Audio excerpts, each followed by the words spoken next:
புறப்படும் பெண்ணே நான் பூ வரைந்தார். தீ வந்து விரல் சுடும் கண்ணே நான் தீ வரைந்தார். உயிரல்லதெல்லாம் உயிர் கொள்ளும் என்றால் உயிருள்ள நானோ என்ன ஆகுவேன்? உயிர் வாங்கிடும் ஓவியம் நீயடி.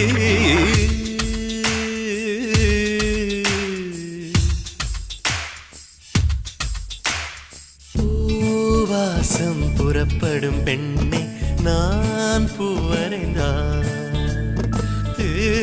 வந்து விரல் சுடும் கண்ணே நான் தீ வரைந்தார்.